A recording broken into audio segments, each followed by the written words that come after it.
কীর্ণাহারে তৃণমূলের সভা থেকে হুমায়ুন কবিরকে নিশানা কাজল শেখের। নির্বাচনকে সামনে রেখে মঙ্গলবার বিকেলে বছরের শেষ দিনে নানুরের তৃণমূল প্রার্থী বিধানচন্দ্র মাঝির সমর্থনে কীর্ণাহারে তৃণমূল কংগ্রেসের পক্ষ থেকে হয়ে গেল বিশাল মিছিল ও পথসভা। এদিন কীর্ণাহার চৌরাস্তা মোড় থেকে মিছিলটি শুরু করে বাস স্ট্যান্ডে গিয়ে শেষ হয়। পরে সেখানে আয়োজিত হয় পথসভা। এই কর্মসূচিতে উপস্থিত ছিলেন তৃণমূল নেতা তথা হাসন বিধানসভার তৃণমূল প্রার্থী কাজল শেখ, নানুরের তৃণমূল প্রার্থী বিধানচন্দ্র মাঝি, নানুর ব্লক তৃণমূলের সভাপতি সুব্রত ভট্টাচার্য সহ অন্যান্য নেতা কর্মীরা। বক্তব্য রাখতে গিয়ে তৃণমূল নেতা কাজল শেখ বলেন, নানুরে তার ভাইপো ফিলিপ সকলের সঙ্গে সমন্বয় রেখে প্রার্থীর পাশে থেকে প্রচারের কাজ চালিয়ে যাচ্ছে। এদিন হুমায়ুন কবিরকে নিশানা করেও তিনি মন্তব্য করেন, ধর্মকে সামনে রেখে রাজনীতি করা হচ্ছে এবং বাংলার মানুষ কখনোই এই ধরনের মৌলবাদী রাজনীতিকে সমর্থন করে না। যদিও এদিনের এই মিছিল ছিল নজর কাড়ার মতো। কীর্ণাহার থেকে অনুকূল গড়াইয়ের report, crime press Bengal. Bidhanchandra Majhi আমার ছোট ভাই, ও হিন্দু আমি মুসলমান, আমাদের মধ্যে কোনো বিভেদ নাই, আমরা এক থালাতে বসে খাই।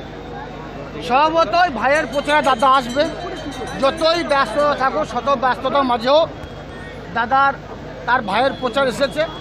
যদিও আমার ভাইয়ের কাছে আমার ছেলেকে আমি রেখে দিয়ে গেছি, আমার ভাইপো ফিলিপ নানুরের যুব নেতা, সে সব সময়ের জন্য বিধান মাঝির ছায়াসঙ্গ হয়ে আছে এবং বিধান মাঝির সঙ্গে কাঁধে কাঁধ মিলিয়ে নানুরের আমার বাকি যারা সহযোদ্ধা সহকর্মীরা আছে সকলেই মিলিতভাবে সংঘবদ্ধভাবে লড়াই চালিয়ে যাচ্ছে। যদিও 365 দিন আমরা মাননীয় মুখ্যমন্ত্রী মাননীয় মমতা বন্দ্যোপাধ্যায়, যুবরাজ অভিষেক বন্দ্যোপাধ্যায়ের নির্দেশে মানুষের সুখ দুঃখ আপদ বিপদে মানুষের পাশে থেকেছি। স্বভাবতই নানুর বিধানসভার মানুষ সুবুদ্ধি সম্পন্ন মানুষ, রাজনীতি সচেতন মানুষ, তারা লাইনে দাঁড়িয়ে ভোট দেবে, নিজের ভোট নিজে দেবে। 3 নম্বর সুইচে বটন টিপে মমতা বন্দ্যোপাধ্যায়, অভিষেক বন্দ্যোপাধ্যায় মনোনীত প্রার্থী বিধানচন্দ্র মাঝিকে দুহাত ভরে আশীর্বাদ করে মমতা বন্দ্যোপাধ্যায়, অভিষেক বন্দ্যোপাধ্যায় হাতকে শক্ত করবে। দাদা, যেটা হলো হুমায়ুন কবির জেলায় এসেছে, সেই জায়গায় মাঠ ফাঁকা এবং সেখানে দোষারোপ করছে আপনাকে যে আপনার গুন্ডা বাহিনী সেখানে লোক যেতে দেয়নি। আঙ্গুর ফল টক 3 দিন এসেছে, ধর্ম নিয়ে রাজনীতি করছে। যেমন বিজেপি ধর্ম নিয়ে রাজনীতি করেছে, বাংলা মানুষ প্রত্যাখ্যান করেছে। কারণ বাংলা এটা রবীন্দ্রনাথের বাংলা, এটা নজরুলের বাংলা, এটা সম্প্রীতির বাংলা। সে হুমায়ুন কবির হোক আর বিজেপি হোক আর যেই হোক না কেন, এরা গোড়াপন্থী অর্থাৎ মৌলবাদী যারা আছে তাদেরকে সারা বাংলা মানুষ কোনো দিনই পছন্দ করে না। যেমন মৌলবাদী হিন্দুদের পছন্দ করে না, মৌলবাদী মুসলিমদের পছন্দ করে না। আর হুমায়ুন কবিরের কথা ছেড়েই দিন, সারা বাংলা তথা সারা ভারতবর্ষে মানুষ জেনে গেছে, ও ভিডিও দেখে নিয়েছে, ও কার কাছে টাকা চাইছিল, কত টাকার সওদা হয়েছে, কত টাকার কন্ট্রাক্ট হয়েছে, সারা ভারতবর্ষের মানুষ দেখে নিয়েছে। তো হাসান বিধানসভা মানুষ তাদের চোখ খুলে গেছে, তাই মাঠে কেউ আসেনি। এবার মাঠে যখন আসেনি, ওনার যখন সভা ছিল, পারমিশন ছিল, তখন কিছু না কিছু তো বলতেই হবে। তাই উনি বলছেন কাজল শেখ তার লোকজন দিয়ে আটকেছে। আর সারাদিন তো আমি নানুরে বসে আছি, আমি কোথায় আটকালাম? মানুষ আসেনি, মানুষ আসবে না।